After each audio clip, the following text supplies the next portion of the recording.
Order the meeting of the Parks and Rec Department. We'll start with the pledge.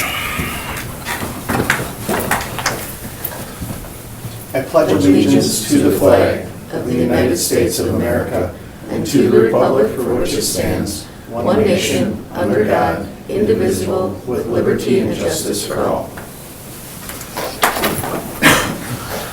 All right, we'll do roll call.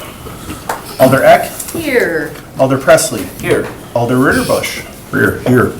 And Alder DeLee? I'm here. One line. It sounded like We'll move on to approval of the agenda. Motion to approve. Second. Motion and seconded. Any questions?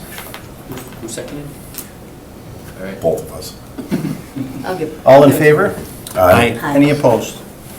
Motion carries. We will do approval of the minutes. Motion to approve. Second. Any questions? All in favor? Aye. Any opposed? All right, motion carries. Moving on to regular business. Number 1, consideration with possible action on the request by Alder Galvin for the city to obtain an RRFB for the crosswalk at Monroe Avenue in St. James Park. From here, I would just defer to Alder Galvin to kind of kick off the discussion, and then we'll go from there. Let's defer to Alder Galvin. Sure. Appreciate you guys getting here first here, because we got 3 kids waiting at some Baldi's for a pizza, so. The St. James Park, with the band concerts and some of the other special events I've taken there, they usually have a civilian service officer from the police department act as a crossing guard for the citizens, many of whom are elderly crossing Monroe Street. We all know Monroe Street is a state highway. The state would prefer the speed limit be 35 miles per hour. The city insisted on 25. Everyone else that's driving is either insisting on being inattentive or exceeding the speed limit. And thus, we almost had a civilian service officer struck by a vehicle at the last concert. I know it won't solve all our problems, but I think an RRFB would be something that's really going to catch people's attention from a distance, get them to stop, hopefully better than what they're doing currently, and preserve life and limb for not only our employees, but citizens crossing to watch the concerts. I know we're talking about, what, $30-some thousand for purchase and installation, or maybe a little bit more than that. So I'm not expecting something this year, but if we could include it as part of, if we do find cause to approve this, if we could include it with the mayor's budget for next year, I'd appreciate it. And then from here, whenever we have a request for these type of services, it is in the right of way. So we always defer to Public Works to make a decision on whether or not it's necessary or warranted. So I did ask Public Works to attend to kind of respond to that, so if anyone wants to speak up. Yep, and I put some information together in the packet which describes what an RFB is for and where it is, it should be used. And there's really only 2 or 3 criteria to install them, and one of them is a multi-lane facility, a heavy pedestrian use. And you're trying to get to the motorists to do what you want, yield to the pedestrian. I looked at the crash data along that corridor just in the 3 blocks of Law, Cass, and Congress adjacent to the park since 2020, and there were no reported accidents. I mean, there's quite a few of them down at Porter at a signalized intersection, for that long of a period, but none here. Even that in-street pedestrian sign that I borrowed to the Parks Department and that community service officer uses to help those pedestrians cross from the church parking lot over to the band concert, it technically should be used without the accommodations of the pedestrian signs on the outside of the street. So our recommendation would be to mark that crosswalk with a continental marking as shown in that plan, which is a little bit more high visibility, and then install the pedestrian crossing signs before you jump.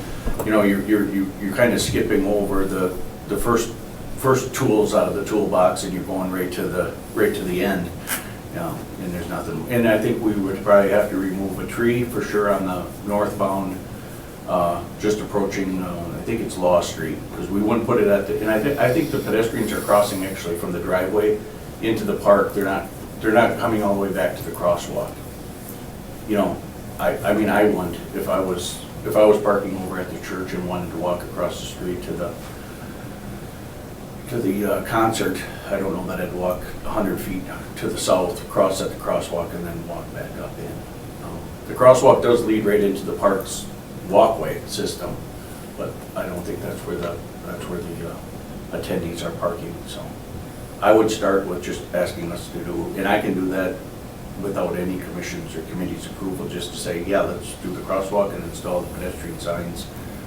Continue to have the community service officer place that in-street pedestrian sign. And maybe we can have PD do a little Frogger operation, you know, during those concert times, beginning and end, a couple times during the season to make sure that motorists are yielding to the pedestrians as they should. And I do apologize if you haven't read over this report yet or this recommendation. I just included in the agenda packet yesterday when I amended the agenda. So if you looked at the agenda packet over the weekend, you would not have seen this.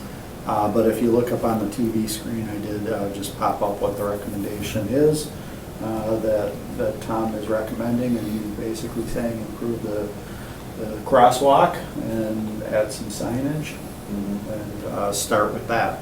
And we can do that soon, I mean, this year. If I may, I agree with what he's saying. We are kind of jumping ahead here. And an RRFB is no guarantee that someone's not going to be driving inattentive and blow right through it anyway and hit someone. And I do not know if pedestrians crossing to the concerts are going down to the corner and crossing where they should properly cross or not. But I would defer to painting, signage, and then get some input from the civilian service officers next year and see what their opinion is. You know, maybe do throw a couple Froggers in there. But again, when you're training people to obey the law, they probably almost have to do the Frogger all the time for about a year or two before it actually sticks in their brain. But anyway, I would defer to that, give it till next year, see what happens, see what the input is from the CSOs, and then move forward from there. I make a motion to defer it to next year and study it, do a study on it. I think if you want to word it, you could just make a motion to have staff proceed as directed, Maybe just refer to staff. and then we'll do a survey next year, if need be.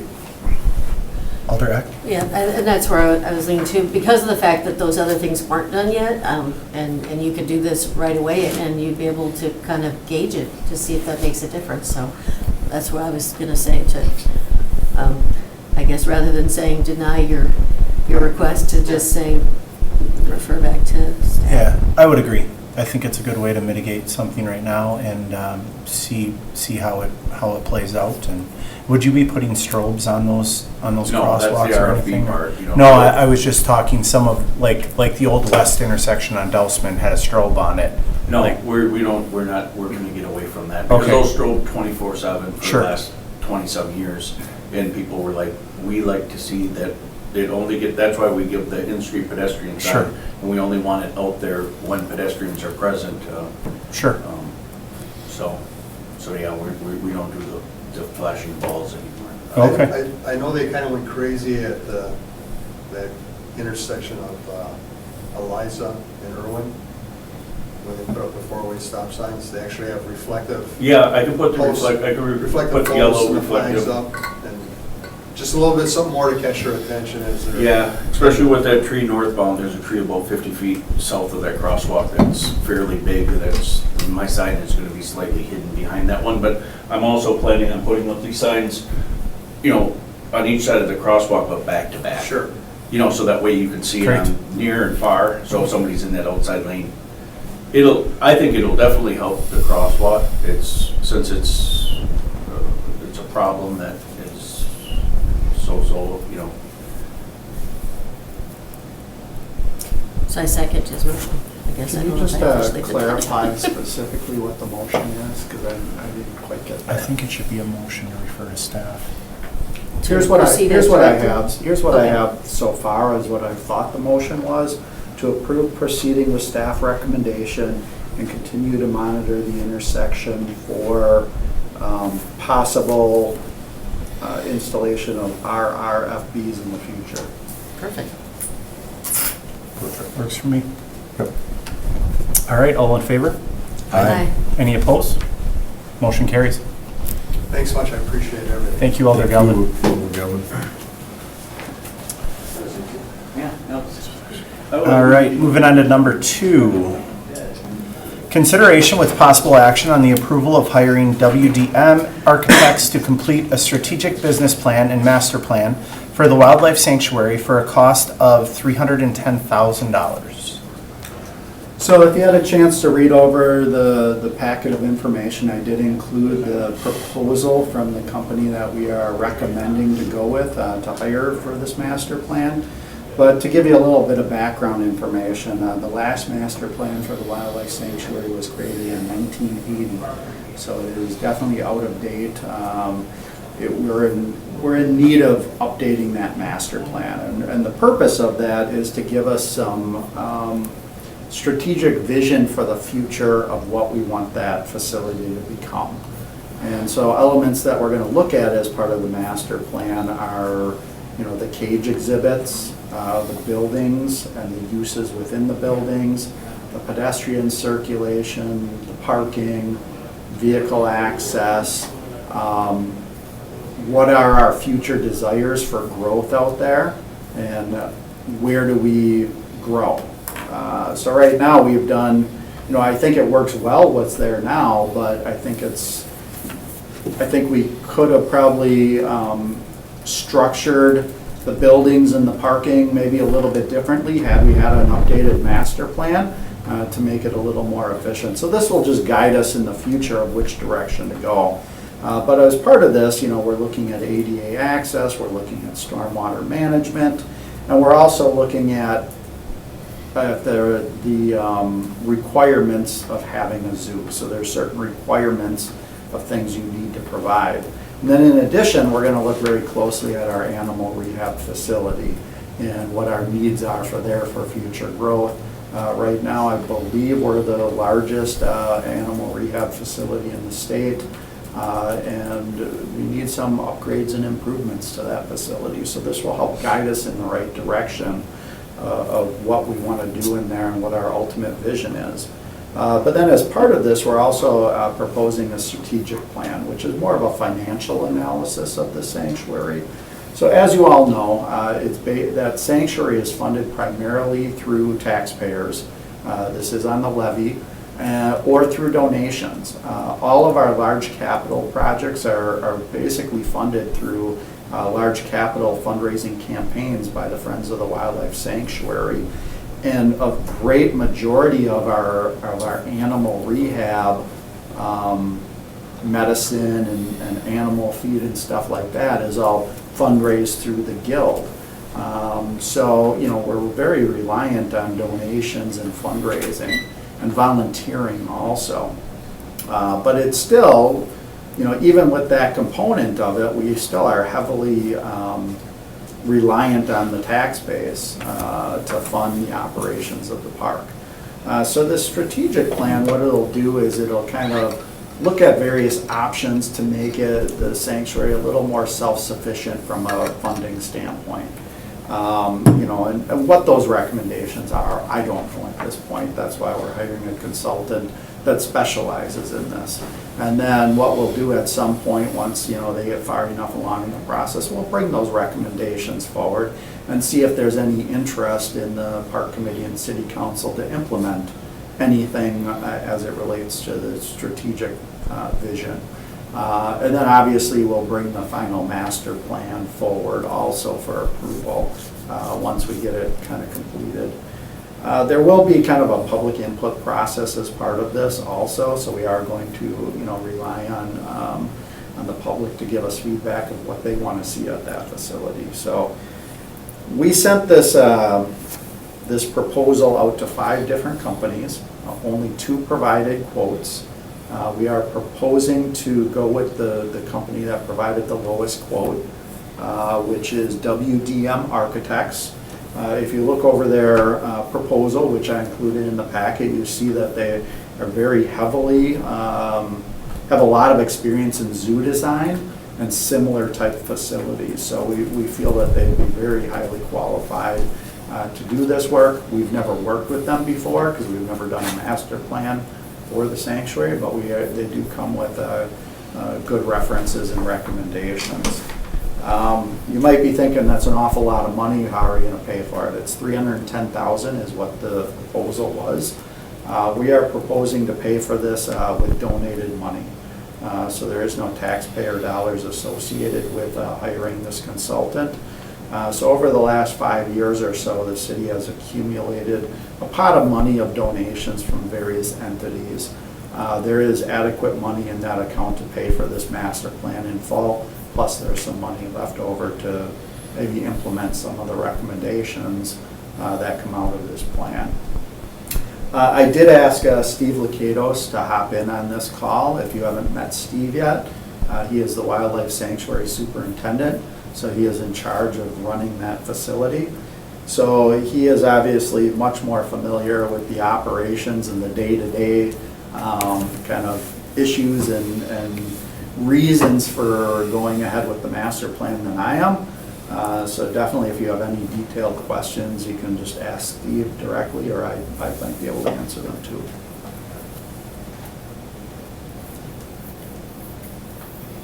Does anyone have any questions? Well, I guess I would like to hear from Steve. Yeah. Do we need to open the floor? No. You don't need to open the floor because he's a city staff member. So you can Okay. just ask him questions directly. Maybe just kind of give an overview? Steve, can you hear me? Yes, can you guys hear me okay now? Yes, just fine. Yeah, they just asked if you could kind of give your opinion or a brief overview above and beyond what I already stated. Sure, Dan stated it really well, but the older master plan from 1980, a lot of those initiatives were met, but not all of them. And as Dan said, in order to be less burden on the taxpayer and keep adding new amenities and keep people coming back, we need to kind of get a master plan, and with that strategic plan as well, hopefully guide our programming. Nature centers around northeast Wisconsin many of them are very similar. You kind of know what you might see, and that's okay, but we want to try to get ahead of that, maybe see what what the trends are, and keep being this really kind of gem of the community, not just for the citizens, but for people that come and visit Green Bay well. So with this proposal, read it through really well, obviously, and I do think that this meets the goals long-term that as a department and as a staff we would like to achieve. And just one other thing to add too is the Friends of the Wildlife Sanctuary is very involved out at the sanctuary. They have been a part of this process also. So, we approached them a long time ago with this idea of doing a master plan. They were very supportive and excited of this endeavor. They did also sit on the review committee. So there was one person from the Friends of the Wildlife Sanctuary that reviewed the proposals and helped score them. And they are in agreement that this is the right consultant to go with. So they're very excited about this opportunity. Alderek? Okay, thank you, Chair. And I had to my computer had to restart just in case it looks like I'm not on there anymore. I'm redoing it. It came up and said I had to do it now or in 5 minutes. So it had to update. What I'm wondering is, I know that we've approved some improvements fairly recently, and just wondering how that can fit into this. I mean, I hate to have, these things that we just approved be changed in some way when there's this master plan. You know what I'm saying? We did that, Yeah, so we've Learning recently deck, put whatever. out some money into that facility. Yeah. So we renovated the gift shop and added a front counter. We expanded the parking lot at the nature center. Right now, as we speak, they're doing electrical upgrades in the bird cage area, exterior area, so that we're compliant with USDA standards for having birds on exhibit. So that project's all under work. So we've been very careful about really prioritizing what needed to be done and taking that into account so that we don't have to redo things as part of the master plan. But I mean, we'll find out what the master planning consultant recommends. I mean, those projects are already done. So we only have, one other project that's kind of in the works. So we don't really see that area changing much as part of the master plan. So we're going to be doing more upgrades to the bird cage area outside. But, I mean, truthfully, if they do recommend changes, they're going to be for a reason. We don't have money right now to make any of these changes. So as part of this, we're going to look at, a 5-year, 10-year, 30-year plan to implement these changes. So although, let's say, for example, we just repaved the entrance drive, but they're looking at relocating the entrance drive as a master plan initiative, not saying that that's what they're going to propose, but if they do, it's a brand new drive. Maybe that becomes an initiative 30 years down the road when it comes time to replace that driveway at that point. So we don't intend on ripping things out that we just built. Okay, thank you.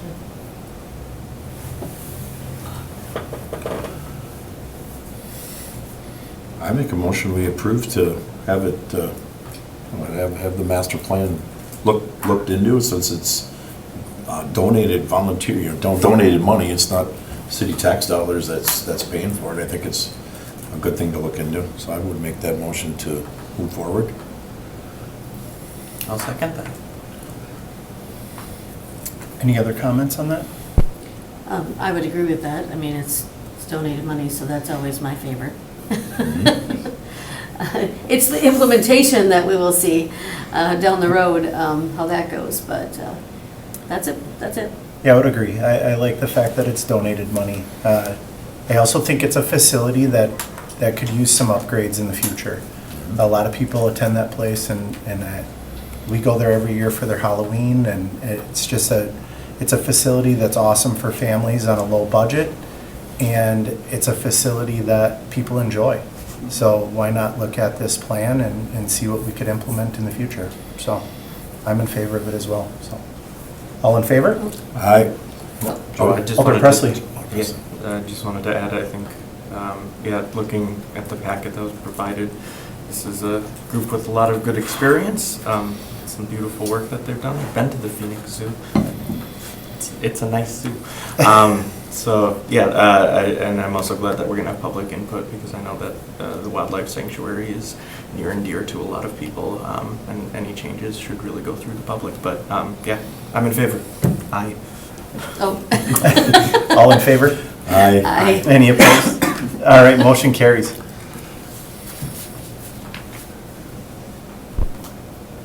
All right, on to number 3. Consideration with possible action on the approval of a change order for $70,680 to ISG's contract for the engineering associated with the Lights Park redevelopment. So just to give everybody a little bit of background on this, for if you don't remember, we hired a company called ISG to design the improvements to Light Memorial Park. So that will include the construction of a park shelter, a larger one, with a beverage concession area, indoor bathrooms, and then a rental space. And then along with that, there'll be kind of outdoor seating areas built into it in plaza designs.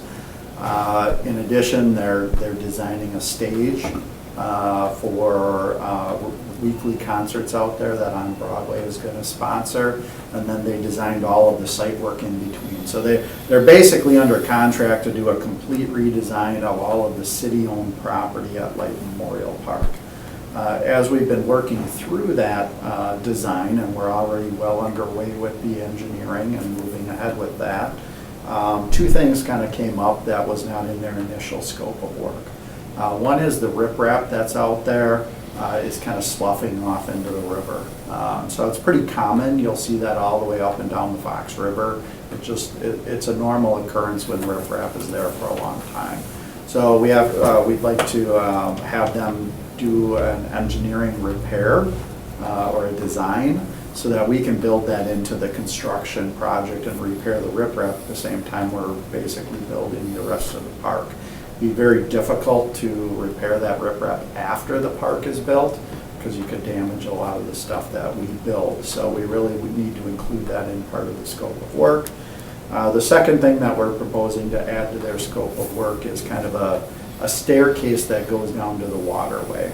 That was not originally in their scope of work. That is a very detailed and involved design to tackle an endeavor like that, because it's not just, concrete work and doing that, but there's a lot of permitting.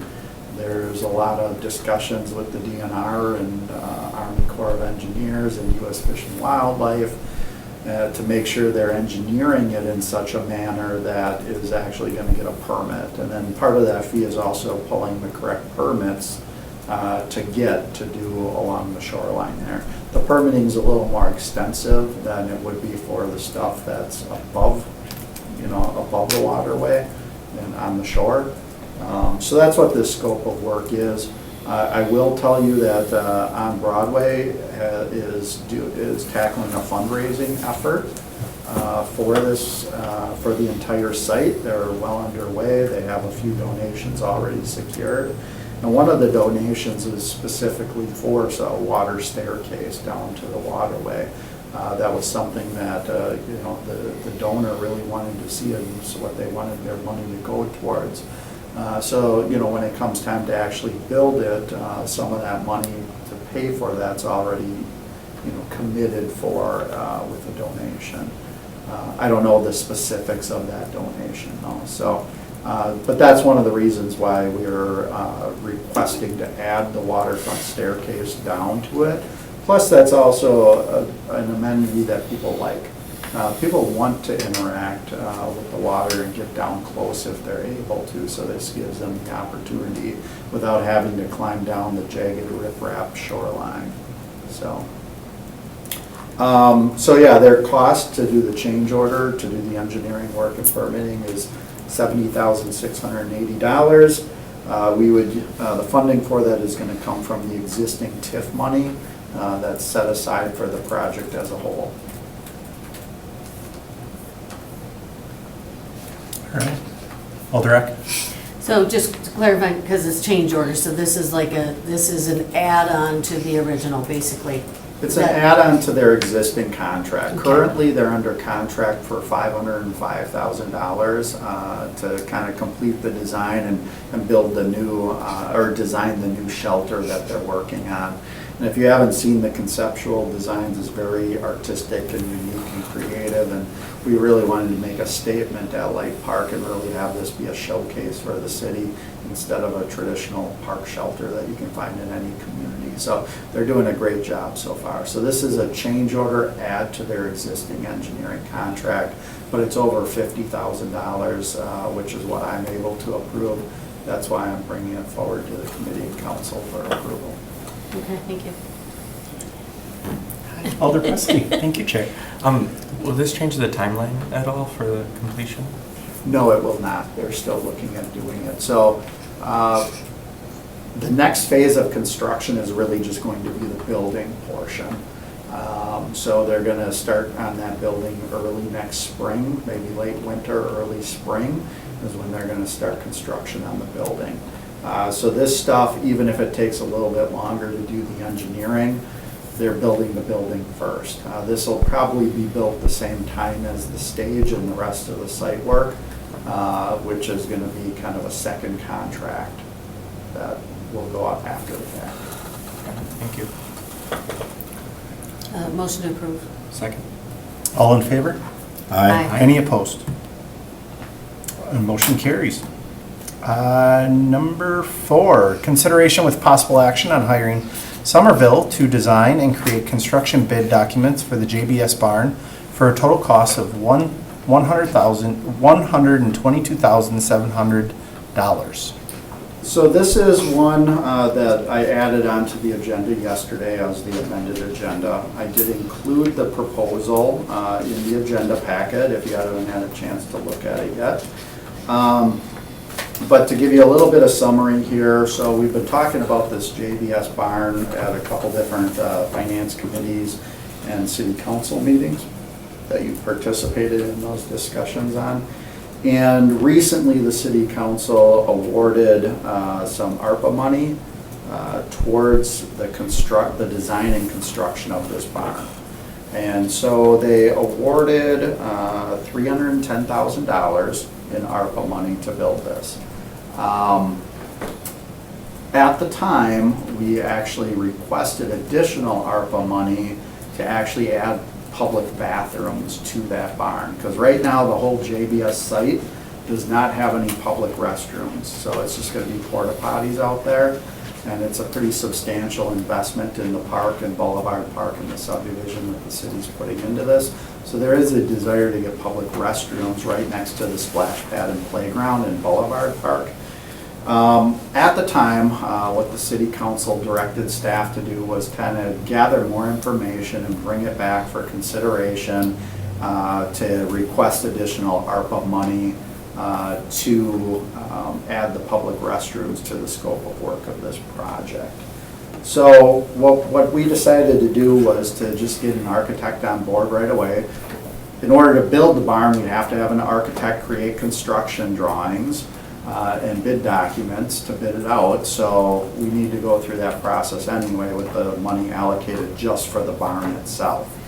So as part of that, what we decided was the best decision was to actually have them do some conceptual designs, do a layout, and do a preliminary cost estimate, which then we can present to the city council to see if additional money can be put towards the project to actually install the bathrooms. If the decision is no, then we'll design something within the parameters of the budget that we have, and it'll just be the barn itself without the public restrooms. But with just kind of the questions that were asked at the committee and council, I just felt it was, the information I would be able to provide with not being an architect and not having the design in hand, not having an engineer's estimate. I just thought that this would be the most efficient way to have the discussion.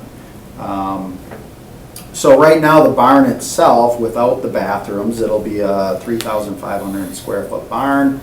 And then there'll be like a food processing room in it. Wello already has some money through a grant to actually provide the equipment that goes in the barn. So there'll be food processing equipments, plus there'll be some walk-in coolers. They've already had funding set aside for that. So what they didn't have money for was to actually build the barn itself. So we already have some money in addition to what we have to actually get the barn ready to go. What we'd like to do also is add like an open shelter facing the splash pad and park so that people can sit in the shade as part of this. Or, if people are working in the barn, if they want to kind of get in the shade, they can kind of sit underneath there and take a break from the food processing. So we did actually submit this, I believe, to 5 consultants also, of which only 2 provided proposals. The first one was Grave. They proposed a cost of $117,750, which is just slightly cheaper than what we're recommending, which is Somerville, for a total cost of $122,700. The reason that we're proposing to go with Somerville, they both had great proposals and they both had their strengths and weaknesses. So what we ended up doing is we actually had an interview with both firms just to ask them questions that maybe their proposal didn't really provide an answer to or give us much guidance. We also had Wello, a representative from Wello sat in on those interviews also, since they're primarily steering this whole discussion on the barn. And overwhelmingly, everyone on the committee that did the interviews felt that Somerville had a better proposal as it relates to food preparation, which is really the primary function of this barn. It's kind of a food, it'll have some storage capacity to it, but it's also a food processing center. And really, Somerville just had a lot more experience in that than Grave did when you compared the proposals. So for the additional cost of roughly $5,000, our team felt that that was worth the investment. So that's what we're recommending. That's all I have. Questions, concerns, comments? Question? Alder Eck? Because I'm, going through, and I know a lot of the information is about other projects they've done. So I'm just clarifying because you're talking about food processing, but some of the examples have like a meat processing lab. And the barn, I guess, just understanding, is it for vegetables? I assume it's for Correct. processing vegetables, not meat. That's just for a different project, but Correct. still clarifying. So adjacent, and you may not be aware of this project, but, well, you probably are based on I your was job. on the so committee. You're right. I forgot where you I'm were. a stakeholder. But anyway, there's an urban farm right adjacent to our development. So we are going to be working with various user groups to farm that area for us. And they need an area to work out of, and they don't have that right now in our design. So we're really trying to provide that area for them to take the food that's being grown on city property and actually, produce it in such a manner that it can be distributed to the public in whatever manner we decide is appropriate. Okay. And you need a bathroom. I agree. Motion to approve. Second, We have a motion and a second. All in favor? aye. Aye. Any opposed? I'll say aye. Motion carries. I will say, the items that we discussed at this meeting and vote on will be recommendations to the Common Council for final approval. The next Common Council meeting will be Tuesday, August 5th at 6 p.m. Informational, director's report. Yeah, really the big thing I want to touch on is, tomorrow is our Kitty Carnival. We have like Memorial Park, so I would encourage everyone to go to that if you haven't been to it yet. It's really an exciting way to end our Parky program. And a lot of kids just go out there that day and really enjoy that carnival because a lot of work goes into it. It's basically an entire summer of planning, but you can see how creative and artistic the kids and the Parkies are in putting that program together for the Kitty Carnival. So encourage everyone to go. Other than that, there's just a ton of things going on in the parks. I could go on for 15 minutes and not even be close to being done telling you what's going on, but it'll be a very detailed summary if you have any questions. And we have because it pertains to both Alder DeLee and Alder Eck, on August 8th, both Perkins and John Muir are going to have events going on, so that's kind of cool. Oh, so you're doing both? We're going to do slip and slide at John Muir, and we're doing the Grooves on the Green at Perkins on the same day, so And lots we of have our different- movie night that night. And movie night. Yeah. Oh, you have your movie night? Yeah, and there's something else going on. Oh, the Packers family night. Yeah, why not? What the heck? We had a great turnout. Or wait, no, it's actually this weekend, isn't There's, it? there's something for everybody. We had Okay, a great consider- turnout last Friday for Groups on the Green. Great. Yeah. So, come out to it. It's a lot of fun. The only question I had, Alder Eck, did you have another question or no? Well, I wondered, do you still do the kitty, the parade before the carnival? We do No. not currently know. I mean, it's been a while since my kids were Mm-hmm. that age, but okay, I wanted to Yeah. clarify.